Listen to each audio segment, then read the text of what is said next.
Twelfth class English. तो देखो बहुत ही बढ़िया चैप्टर चल रहा है, मेमोरीज ऑफ चाइल्डहुड। हर एक व्यक्ति के साथ बचपन में कुछ ऐसी घटनाएं हुई भी होती हैं जिनको सोचकर अक्सर हंसी आती है और जिनको सोचकर अक्सर आंसू आ जाते हैं। कुछ घटनाएं अच्छी होती हैं और कुछ घटनाएं थोड़ी सी दुख भरी होती हैं। ठीक है, तो यहाँ पर जितकाला शाह और बामा ने अपने बारे में कुछ बातें बताई हैं, जैसे कि पार्ट 1 के अंदर जो स्टोरी है वो बेसिकली जितकाला शाह द्वारा है। ठीक है, the cutting of my long hair, उसके लंबे बालों को काट दिया गया था वहां के डिसिप्लिन के अकॉर्डिंग। तो समय आ गया है कि हम इसके कुछ शॉर्ट क्वेश्चंस देखें पार्ट 1 के।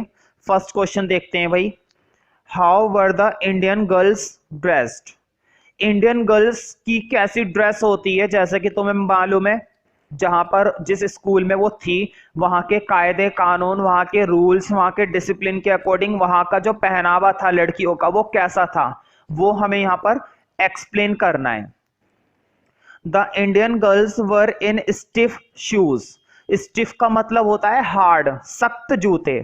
तो वहां की जो लड़कियां होती थी वो क्या पहनकर रहती थी, हार्ड शूज, काफी सॉफ्ट नहीं होते थे, काफी हार्ड होते थे, मतलब कि टाइट होते थे, बिल्कुल फिटिंग के, लूज नहीं होते थे। जैसे कि अक्सर क्या होता है लड़कियां ढीली ढाली जूती पहनती हैं या कुछ सेंट जो भी है मतलब है ना वो पहनती हैं, लेकिन यहां पर क्या था, यहां पर उन्होंने टाइट शूज पहन रखे थे।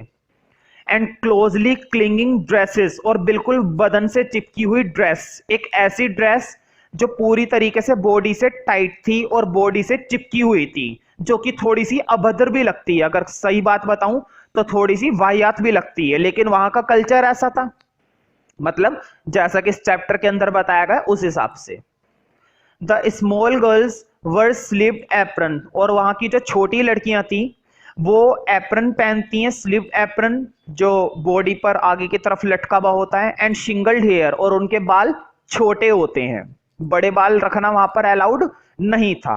अब ऐसा एटमॉस्फेयर देखकर एक ऐसा बच्चा जिसने ऐसा कुछ करा ही ना हो, इस तरह के कपड़े ना पहने हो, इस तरह के जूते ना पहने हो, तो उसको तो भाई अजीब ही लगेगा। इस तरह के एटमॉस्फेयर में अचानक से उसको डाल दिया जाए और ये बेमतलब के कानून, बेमतलब के रूल्स उसके ऊपर थोपे जाएं, तो उसको तो अच्छा बिल्कुल भी नहीं लगने वाला। तो इसको भी नहीं लग रहा था, किसको, जितकाला सा को।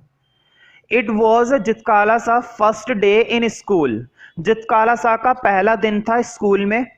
She was not yet in the school dress, और वो स्कूल ड्रेस में नहीं थी, जैसा कि वहां के लोगों को, वहां के बच्चों को बोला गया था कि ये पहनना है, ऐसे पहनना है, इतने छोटे बाल रखने। इसका पहनावा, इसका तौर तरीका, इसका लाइफ स्टाइल, इसकी जीवन शैली बिल्कुल भी ऐसी नहीं थी, क्योंकि भाई पहला दिन तो था ही। She was dressed in the modest dress of a tribe, उसने बिल्कुल वही ड्रेस पहन रखी थी जो अक्सर उसके ट्राइब में पहनी जाती थी, मतलब जैसा उसके घराने में जो उसके परिवार वाले उसको देते हैं या जिस तरह की ड्रेस वहां के बच्चे पहना करते हैं, उसने वैसी ड्रेस पहन रखी थी जो कि यहाँ के बच्चों के मुकाबले बिल्कुल अलग थी।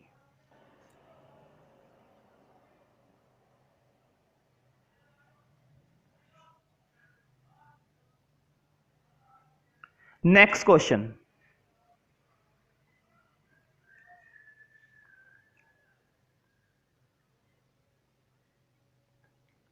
हाउ डिड जितकाला सा compare her own dress with that of her other girls. जो जितकाला सा थी वो किस प्रकार अपनी ड्रेस का कंपैरिजन करती है, तुलना करती है दूसरी लड़कियों की ड्रेस के साथ। तो बेसिकली हमें यह बताया गया है कि उसमें और दूसरी लड़कियों में क्या फर्क था, है ना, बेसिक डिफरेंस क्या था, कि दोनों के अंदर फर्क क्या था। अब जरा आंसर देखते हैं। The other girls wore stiff shoes, जो बाकी की लड़कियां थी वो टाइट जूते पहनती हैं, hard. And closely clinging dresses, यह भी अभी आया था शब्द, बहुत ही चिपकी हुई ड्रेसेस जो बॉडी से बिल्कुल चिपकी भी होती हैं। Zitkala Sa thought it was immodest to dress like that, Zitkala Sa को इस तरह का जो पहनावा था, इस तरह के कपड़े पहनना बहुत ही ज्यादा क्या लगता है, इमोडेस्ट लगता है। मतलब शर्मनाक लगता है उसको, अभद्र लगता है, भद्दा लगता है ये सब पहनना। उसे ऐसा लगता है कि इस तरह के कपड़े पहनना बहुत ही ज्यादा वाहियात बात है, ये गलत बात है, ये गंदी बात है कुल मिलाकर, ठीक है। तो उसको अच्छा नहीं लगता भाई।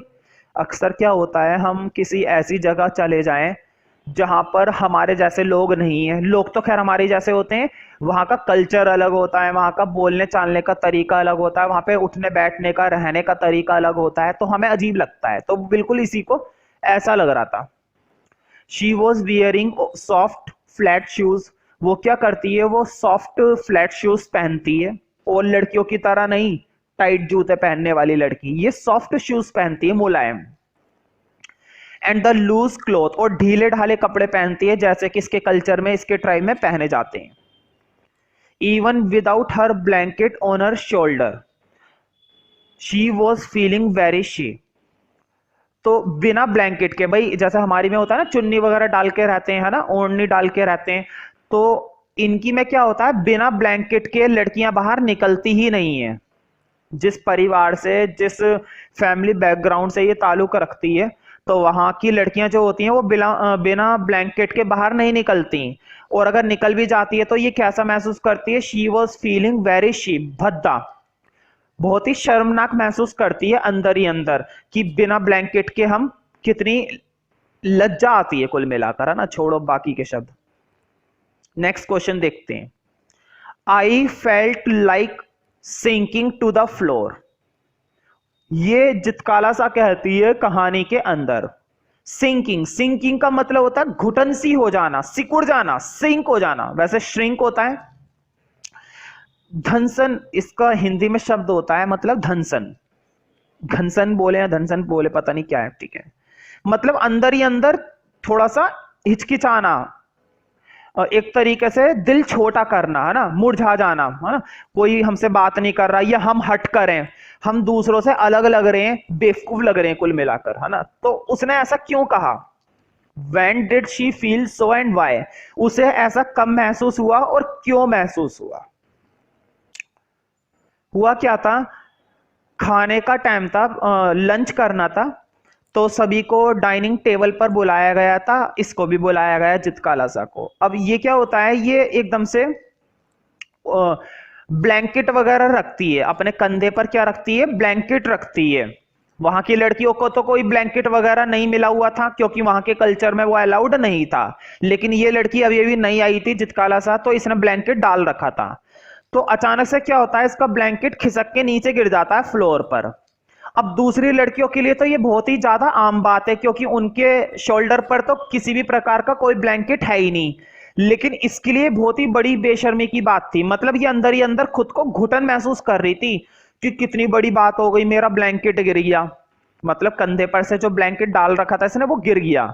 तो इस वजह से इसने ऐसी ये बात बोली थी कि कितनी शर्म वाली बात है मेरे लिए। Native American girl traditionally wears a blanket on her shoulder. तो जो नेटिव अमेरिकन गर्ल होती हैं वो परंपरागत रूप से ब्लैंकेट डालकर रहती है अपने कंधों पर, अपने शोल्डर पर क्या पहनकर रहती हैं, ब्लैंकेट। जो अमेरिकन गर्ल थी, जो कि जितकालासा थी। It is considered immodest if a girl is without a blanket on her shoulder. ये बहुत ही इमोडेस्ट माना जाता है। इमोडेस्ट का मतलब होता है बेशर्मी मानी जाती है, अभद्र माना जाता है, गंदा माना जाता है कि अगर कोई लड़की बिना ब्लैंकेट के आ जाए, अपने शोल्डर पर ब्लैंकेट ना डाले और इसी प्रकार बाहर निकल जाए, तो उसके लिए बहुत ही इमोडेस्ट बात होती है, लज्जा वाली बात होती है। But when Zitkala Sa was marching in a line, लेकिन जब जितकालासा को मार्च किया गया था लाइन में, मतलब लाइन में उसको खड़ा किया गया था डिनर के लिए, to the dining room, dining room में लेकर जाना था और लाइन से जाना था, तो इसको भी लाइन में लगना पड़ा, मार्च करना पड़ा। मार्च का मतलब होता है लाइन में लगना। तो her blanket was stripped from her shoulder, तो वो जो ब्लैंकेट था वो इसके शोल्डर से खिसक गया था। अब इसके लिए तो बहुत बड़ी बात थी, इसके लिए तो बिल्कुल ऐसा हो गया जैसे कि इसको किसी ने क्या मार दी हो, गोली मार दी हो। बताओ कितनी बड़ी बात है ना। मैं तो कहूं गोली मार दे इससे बढ़िया।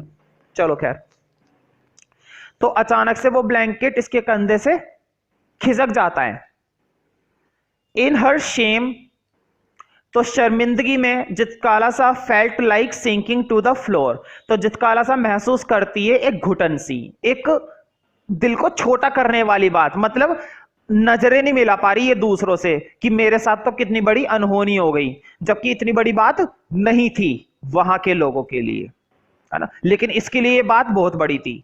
तो बेवकूफ लड़की एक नंबर की, बताओ, हद है।